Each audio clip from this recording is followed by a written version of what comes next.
আসসালামু আলাইকুম সবাইকে। সো দেখতে পাচ্ছেন আমার ক্যামেরার সামনে একটা অটো গাড়ি দেখতে পাচ্ছেন। এই গাড়িটা অনেক শখ করে কিনছিলাম, দুইটা গাড়ি কিনছিলাম। এটা হচ্ছে আপনার পানি ব্যাটারি আর একটা হচ্ছে আপনার পাউডার ব্যাটারি ছিল। সো ড্রাইভারের জ্বালার কারণে আর ড্রাইভারের মিথ্যা কথার কারণে, মানে এক কথাই ড্রাইভারের কারণে শুধু আমার গাড়ি ছাড়তে হইতেছে। হ্যাঁ, এই লাইন আর টিকতে পারলাম না, দেখতে পাচ্ছেন। হ্যাঁ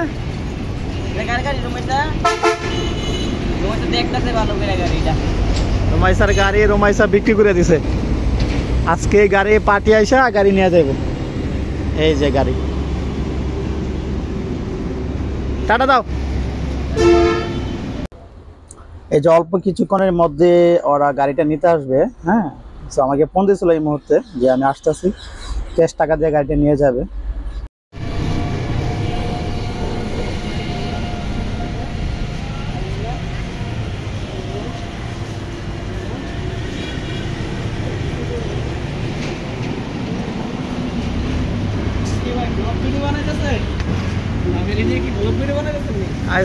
গাড়িটা সুখে তুলে রাখলাম স্মৃতি হিসাবে। এই যে এই ভাইটাই গাড়িটা ক্রয় করছে। হ্যাঁ, গাড়িটা নিবে। গাড়ি নতুন ভাই, দেখছেন চকচক করতেছে গাড়িটা। হ্যাঁ, খালি ড্রাইভারের ফেরে গাড়িটা আমার ব্যস্ত হয়েছে। ভাই নতুন জিনিস, এক জামান বয়ে থাকলে এমনি সাকাই দেব।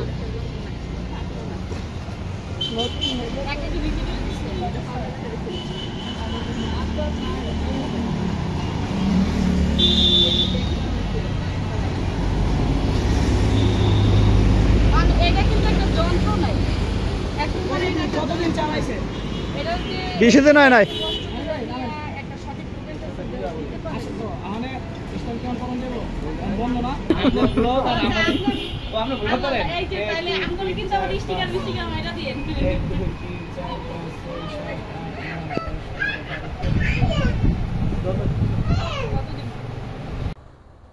দেখতে পাচ্ছেন এখানে টাকা গুনতেছে। হ্যাঁ, আর গাড়িটা মোট কত টাকা বিক্রি হচ্ছে আপনারা শুনতে পাবেন। লাস্ট টাকাটা বোঝার পরে আপনাদের কাছে অবশ্যই বলবো। কিন্তু আমি একটা অভিজ্ঞতা, মানে গাড়ি কেনার পরে, অটো রিক্সা কেনার পর আমার একটা অভিজ্ঞতা হয়েছে। এই অভিজ্ঞতা থেকে আজীবন শিক্ষা পাইছি আমি আর কোনোদিন অটো রিক্সা, হ্যাঁ, যদি এটা বৈধ হয় তারপর আমি এটা কিনবো না জীবনে। কারণ কি, আপনি একটা গাড়ি কিনবেন শখ করে, এই গাড়িটা যদি ড্রাইভারের মাধ্যমে চালান আর ড্রাইভার যদি মানুষের মতো মানুষ না হয়, তাহলে আপনি লাভের মুখ জীবনে দেখতে পারবেন না, জীবনও দেখতে পারবেন না। তবে আমি কিন্তু ভালো একটা ড্রাইভার পাই নাই এরকম একটা, মানে আর ভালো ড্রাইভার বলতে কি, আপনি ভালো ড্রাইভার পাবেন না। আপনার 100-র মধ্যে হয়তো 2জন থাকতে পারে। হ্যাঁ, এরকম একটা পরিস্থিতি। সো মানে গাড়ি কিনে আমি শিক্ষা পাইছি, আমি জীবনে গাড়ি কিনবো না। আর আপনারা যারা গাড়ি কিনবেন, অবশ্যই এটা কিন্তু এক প্রকার দিক দিয়ে কিন্তু বৈধও না। রাস্তায় পুলিশে ধরে ব্যাটারি নিয়ে থাকা, ওইটা প্রবলেম, অনেক সমস্যা দেখা দেয়। তারপরে চুরি হওয়া, গাড়ি রাস্তা থেকে চুরি হওয়ার একটা সম্ভাবনা থাকে। এই সব কিছু চিন্তা ভাবনা করে কিন্তু আমি গাড়িটা ছেড়ে দিচ্ছি। হ্যাঁ, আর গাড়ি আমি শখ করছিলাম যে ভবিষ্যতে প্রাইভেট কার না হলে আপনার মাইক্রো, হ্যাঁ, বা আইস গাড়ি, এরকম গাড়ি কেনার একটা স্বপ্ন ছিল। এখন এই অটো গাড়ি থেকে যে অভিজ্ঞতা নিয়েছি আর ড্রাইভারের প্রতি যে অভিজ্ঞতা আমার আসছে আমার মধ্যে, এ থেকে আমি বুঝতে পারছি এগুলো কিনা আসলে ঠিক হবে না। আপনি একটা সম্পদ কিনে অন্যদের মাধ্যমে যদি পরিচালনা করেন, ওই লোকটা যদি ভালো না হয়, তাহলে কিন্তু অবশ্যই আপনি কিনতে পারবেন না। 70,000 টাকা দিয়ে বিক্রি করছি, সম্পূর্ণ টাকা আমি দিতে পারছি। হ্যাঁ, এখন গাড়িটা দেখাও তো। গাড়িটা কিন্তু আমি অলরেডি দিয়ে দিলাম। এখন যান নিয়ে যান, আল্লাহর রহমতে আশা করি গাড়িটা সুন্দর করে চালাইবেন আর গাড়িটা দিচ্ছেন ইনশাআল্লাহ। এখন বর্তমান গাড়ির মালিক হয়ে গেছে। গাড়ির মালিক এই যে নেন, এই হারায়নি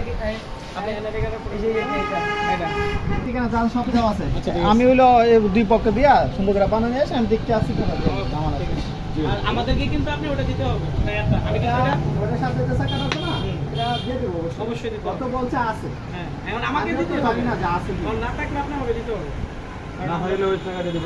হ্যাঁ, কিন্তু বলে দিবেন আছে। রমাইসার গাড়ি লয়ে যেতেছে গা, রমাইসা পয়সা দে। দেখো দেখো দেখো, এই টাকাটা লাভার দিয়ে পেছাও। গাড়ি চলে যাচ্ছে। মাইসা গাড়ি নিয়ে যাচ্ছে তোমার শেষ। যারা দেখুন ভিডিওটি দেখছেন তাদের সবাইকে অসংখ্য ধন্যবাদ। দেখা হচ্ছে আগামী সুন্দর একটা ভিডিওতে। সবাই ভালো থাকবেন। আল্লাহ হাফেজ।